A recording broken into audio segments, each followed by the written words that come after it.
సమర్థ సద్గురు సాయినాథ్ మహారాజ్కి జై. మన సాయి భక్తులందరికీ నమస్తే అండి. అందరూ ఎలా ఉన్నారు ఫ్రెండ్స్?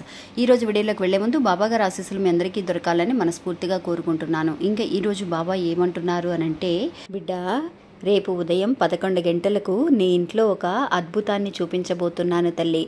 ఆ అద్భుతం ఎలా ఉంటుంది అని అంటే, నువ్వు కలలో కూడా ఊహించని ఒక అద్భుతంగా ఉంటుంది తల్లి అని చెప్పి బాబా ఒక సందేశాన్ని పంపిస్తున్నారండి. ఎందుకు బాబా ఇలా అంటున్నారు, ఏం చెప్పబోతున్నారనే విషయాన్ని ఈరోజు వీడియోలో పూర్తిగా తెలుసుకుందాం.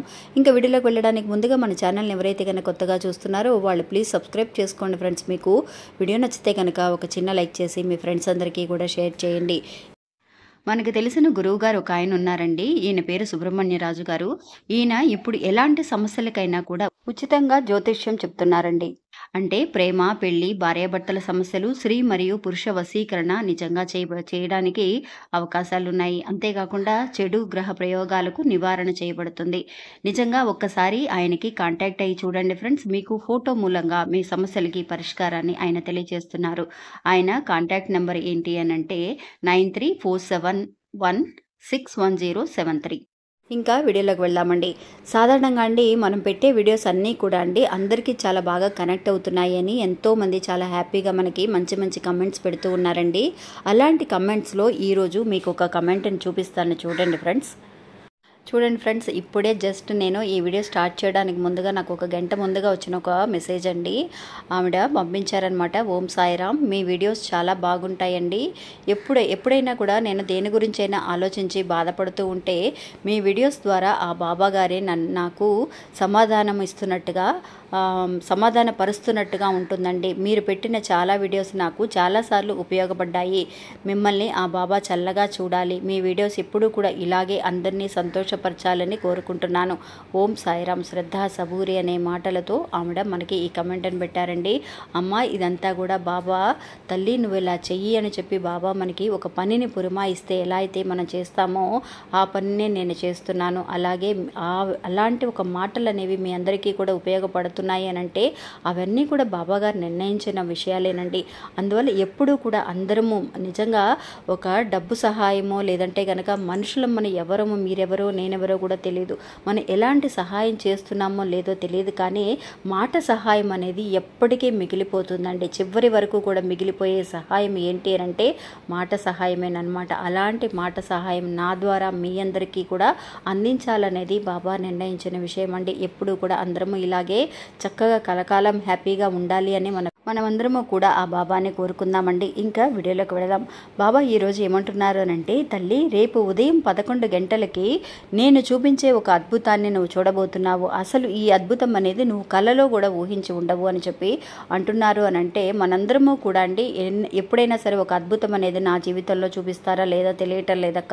చాలామంది కూడా ఇలా అద్భుతం జరిగింది అలా జరిగింది అని చెబుతున్నారు. నాకు మటుకు జరగటం లేదక్క అని బాధపడే వాళ్ళందరికీ కూడా బాబా ఈరోజు ఒక మంచి ఉత్సాహాన్ని కలిగించే ఒక మంచి అద్భుతం గురించి చెప్పబోతున్నారండి. ఒక భక్తురాలింట్లో జరిగిన ఒక అద్భుతం అండి.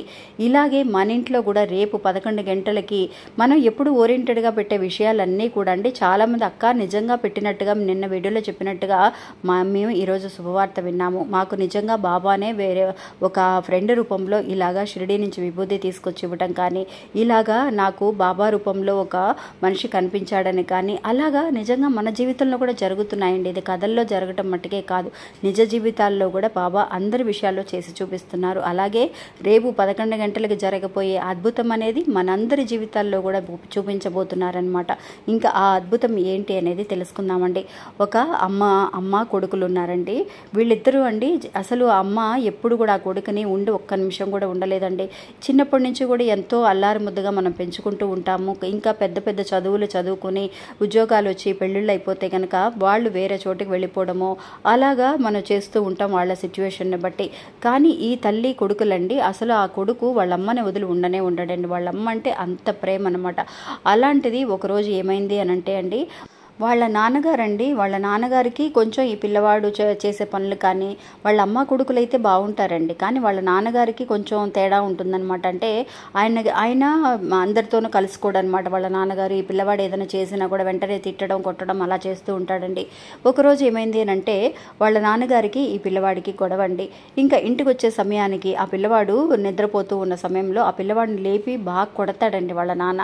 ఎందుకు ఏంటి అని చెప్పేసి వాళ్ళ అమ్మగారు పరిగెత్తుకుంటూ వచ్చి, అయ్యో నీకేమన్నా పిచ్చి పట్టిందా ఏంటి, ఆ పిల్లవాడు పడుకున్న పిల్లవాడిని లేపి కొడతావేంటి, ఏమైంది నీకు అసలు అని అడిగితే, నా జేబులో పొద్దున పెట్టిన డబ్బులు కనిపించడం లేదు, 1000 రూపాయలు పెట్టాను, ఆ డబ్బులు కనిపించడం లేదు, నీ కొడుకే తీసుకువెళ్ళిపోయి ఖాళీ చేసేసి ఉంటాడు, అనవసరంగా వాడేసి ఉంటాడు అని చెప్పేసి ఆ పిల్లవాడిని లేసి కొట్టేస్తాడండి, బాగా కొట్టేస్తాడనమాట. అలా కొడుతూ ఉన్నప్పుడు కన్న తల్లి ఆవిడ ఊరుకోలేక, అసలు తీసాడో లేదో అడగవు నువ్వు, అయినా సరే నీ ఇష్టం వచ్చినట్టు కొట్టేస్తూ ఉన్నావు, ఉండు నేను వాడిని అడుగుతాను, లెగని వాడిని నిద్ర కూడా లెగలేదు, ఎందుకు ఇలా చేస్తున్నావు అని అన్నప్పుడు, సరే అని చెప్పేసి ఆ పిల్లవాడిని పిలిచి, ఏరా నాన్న ఇలాగ నాన్న జేబులో 1000 రూపాయలు ఉన్నాయంట, తీసావా నువ్వు అని అంటే, లేదమ్మా నేను తీయలేదని చెప్తాడు. కానీ వాళ్ళ నాన్న నమ్మడండి, నువ్వే తీసావు అని చెప్పేసి ఆ పిల్లవాడిని బాగా చిత్తగా బాధేస్తాడు అనమాట. బెల్ట్ తీసుకొని మరీ కొట్టేస్తాడు. అలా కొట్టేసరికి ఆ పిల్లవాడి మనసు అనేది చాలా విరిగిపోతుంది అనమాట. ఏంట్రా నేను నిజం చెప్పినా కూడా మా నాన్న వినటం లేదే అని చెప్పేసి బాధపడతాడండి. వాళ్ళ మనసు అనేది విరిగిపోతుంది. ఎప్పుడు కూడా అండి పిల్లలు చెప్పే చిన్న చిన్న విషయాలు, చిన్న చిన్న అబద్ధాలు, అవి వాటిలో నిజం ఉందా లేదా అని చెప్పి మనమే అర్థం చేసుకొని వాళ్ళకి సపోర్ట్గా ఉండాలి. అలాంటిది ఆ తల్లి కొడుకుల మధ్య గొడవలు ఏమీ లేకపోయినా ఆ తండ్రి అడ్జస్ట్ చేసుకోలేకపోవడం వల్ల ఆ కొడుకు ఏం చేస్తాడు అనంటే చాలాసార్లు ఆలోచిస్తూ ఉంటాడు. వాళ్ళ నా అమ్మని కూడా అడుగుతూ ఉంటాడు, అమ్మ నేను ఏ తప్పు చేయకుండా నాన్న చూడు నన్ను ఎలా కొడుతున్నాడు, నేనేం చేయాలి ఇలాగని చెప్పేసి. ఆ పిల్లవాడు పెరిగి పెద్దవాడు అయిపోతున్నాడు. ఇంకా ఇలాగ పెద్దవాడు అయ్యే కొద్ది ఇలా చేస్తూ ఉంటే ఆ పిల్లవాడు ఎక్కడికైనా వెళ్ళిపోతాడు, మనసు విరిగిపోతుంది. ఇలా చేయకూడదని వాళ్ళ ఆయనతో చెప్పినా కూడా ఆయన అర్థం చేసుకోడండి. ఇలా కొట్టిన దగ్గర నుంచి కూడా ఆ పిల్లవాడి మనసు అనేది కొంచెం వాళ్ళ నాన్నగారి మీద విరక్తి అనేది కలిగి ఇంకా అమ్మని వదిలి వెళ్ళలేకపోతున్నాడు. కానీ వాళ్ళ నాన్నకి ఎలాగైనా సరే తను బాగా కష్టపడి సంపాదించి పైకి రావాలి, ఒక 1000 రూపాయల కోసం నేను తీయలేదు అని అన్నా కూడా నన్ను పడేసి మరీ బాగా కుట్టాడు బెల్ట్ తోటి. ఇలా కొట్టడం అనేది ఆ పిల్లవాడికి నచ్చలేదు. అలాంటిది ఎలాగైనా సంపాదించాలని చెప్పేసి వాళ్ళ అమ్మతో చెబితే, ఇలా నేను పలానా ఉద్యోగానికి వెళుతున్నాను, వేరే ఊరు వెళ్ళి బాగా సంపాదించు, నేను పెద్ద స్థాయికి వచ్చిన తర్వాత వస్తానని చెప్పి వెళితే వాళ్ళ అమ్మగారు పంపించరు. అందువల్ల వాళ్ళ అమ్మకు కూడా చెప్పకుండా ఇల్లు వదిలేసి వెళ్ళిపోతాడండి. వెళ్ళిపోయినప్పుడు ఇంకా వాళ్ళ అమ్మగారి మనసు అనేది ఎలా ఉంటుంది, చాలా వరకు కూడా బాధపడుతుంది ఆ తల్లి. అరే ఎక్కడికి వెళ్ళిపోయావరా, చూసారా మీరు చేసిన పని వల్ల కొడుకు ఇల్లు వదిలేసి వెళ్ళిపోయాడు, ఇప్పుడు ఎక్కడైనా వెతుకుతారు మీరు అని చెప్పేసి ఆ తల్లి చాలా బెంగ పెట్టుకుంటుంది అనమాట. అలా బెంగ పెట్టుకొని 4 సంవత్సరాలు అయిపోతుంది, 5 సంవత్సరాలు అయిపోతుంది, ఆ పిల్లవాడు ఎక్కడున్నాడో కూడా తెలియదండి. అలాగా పిల్లల్ని ఎప్పుడు కూడా అండి మనం మంచితనంగా ప్రేమతోటే చెప్పి మార్చుకోవాలి. కానీ మనం ఇష్టం వచ్చినట్టుగా కోపంలో కొట్టేస్తూ ఉంటాం. కొట్టిన తర్వాత కొట్టడమో తిట్టడమో తప్పు కాదండి, తర్వాత వాళ్ళని వెళ్ళి బుజ్జగించాలి. అరే నేనేదో కోపంలో కొట్టానో తిట్టానో, అందరికీ కోపం వస్తుందండి, అందరము కూడా వాళ్ళ సిచ్యువేషన్ అర్థం చేసుకోకుండా తిడతాము, కొడతా ఉంటాం. కానీ వాళ్ళని మళ్ళీ కూడా అర్థం చేసుకుని, అయ్యో కోపంలో తిట్టేశానో ఇలా చేశానో వాళ్ళని బుజ్జగించి వాళ్ళ అర్థం చేసుకోవడానికి ట్రై చేస్తే కనుక మన ప్రేమ అనేది, మన మర్యాద అనేది మనం కాపాడుకోగలుగుతాం.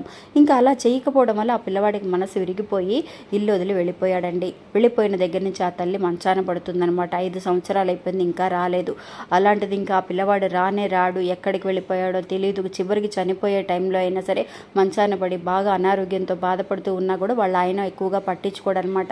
ఇంకా పైగా వచ్చేసి నీ కొడుకు రాడు, ఎక్కడున్నాడో ఏంటో, ఎలాగోలా సావనీలే వదిలేసి అని చెప్పేసి నోటుకు వచ్చినట్టు తిడుతూ ఉంటాడండి. ఆ తల్లికి ఆ మాటలు అనేది వినడం చాలా కష్టంగా అనిపిస్తూ ఉంటుంది.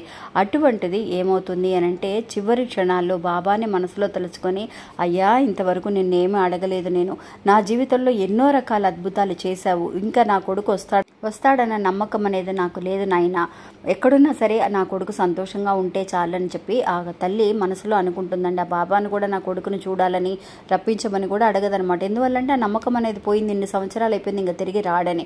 కానీ అండి ఆ రోజు మరుసటి రోజు తెల్లవారుజామున ముందుగానే బాబా కలలో కనిపించి, అమ్మ రేపొద్దున 11 గంటలకి నీ కొడుకు నీ ముందు ఉంటాడు అని చెప్పేసి బాబా మాట్లాడినట్టుగా తనకు అనిపించిందండి.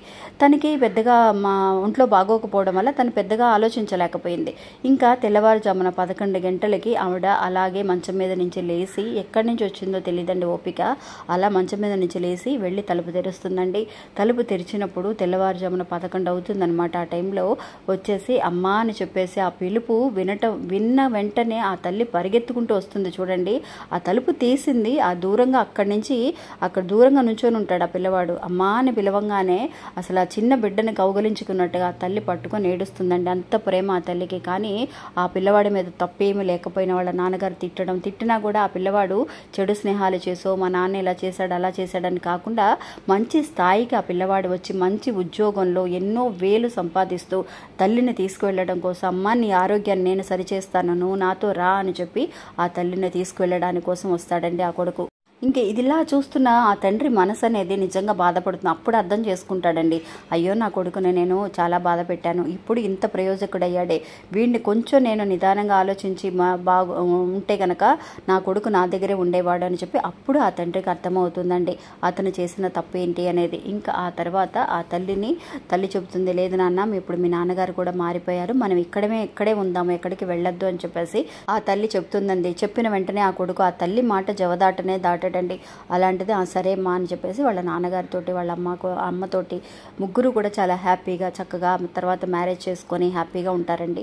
ఎప్పుడు కూడా అండి బాబా చూపించే అద్భుతాలని, మనం ఊహించిన అద్భుతాలు, నా కొడుకు ఇంకా తిరిగి వస్తాడు, నాకు అనారోగ్య సమస్య వచ్చింది, నేను చనిపోవడమే గతి అని చెప్పేసి అనుకున్న ఆ తల్లికి ఆ బాబా చూపించిన అద్భుతం అండి. మంచి ప్రయోజకుడయ్యి ఆ కొడుకు రావడం మటుకే కాకుండా వాళ్ళ ఆయన కూడా ఆ కొడుకుని అర్థం చేసుకోవడం, వాళ్ళు హ్యాపీగా ఉండడం చూసి ఆ తల్లికి ఎంతో ఆనందం అండి. అలాంటి మహా అద్భుతాన్ని ఎవరైతే కనుక చాలామంది అడుగుతున్నారండి, అక్క మా చెల్లి చిన్న వయసులో వెళ్ళిపోయింది, మా తమ్ముడు వెళ్ళిపోయాడు, అసలు తిరిగి వస్తాడా రాడా, వాళ్ళు ఎలాగైనా తిరిగి రావాలి, బాబాకు ప్రార్థన చేయండి అక్క అని ఎవరైతే ఒక మిస్అండర్స్టాండింగ్తో ఉన్నారో వాళ్ళు అయిన వాళ్ళని వెతుక్కొని నిజంగా ఒక చిన్న తప్పుల వల్ల వాళ్ళ జీవితాలు వచ్చేసి పాడు చేసుకోకుండా మన అయిన వాళ్ళ కోసం మనం వెతుక్కుంటూ వెళ్ళడం అనేది తప్పు లేదండి. ఖచ్చితంగా మీరు అలాంటి పరిస్థితుల్లో ఎవరైనా ఉంటే కనుక మీ వాళ్ళని వెతుక్కుంటూ వాళ్ళ దగ్గరికి వెళ్ళండి. వాళ్ళే మీకు జీవితాంతము తోడుగా ఉంటారు. బయట వాళ్ళు ఎవరు మనకి అంతగా సహాయం చేయరు అని తెలియచేయటం కోసమే బాబా మనకి ఈ కథని అందజేశారండి. ఇంకా ఇది ఫ్రెండ్స్ ఈరోజు మన వీడియో. ఈ వీడియో కూడా మీ అందరికీ ఎంతో నమ్మకాన్ని ధైర్యాన్ని ఇస్తుందని అనుకుంటున్నాను. నచ్చితే కనుక ఒక చిన్న లైక్ చేసి సపోర్ట్ చేయండి. మీ ఫ్రెండ్స్ అందరికీ కూడా షేర్ చేయండి. మళ్ళీ మంచి ఇంకో వీడియోలో మళ్ళీ కలుస్తాను. అంతవరకు సెలవు. నమస్తే. ఓం సాయిరామ్.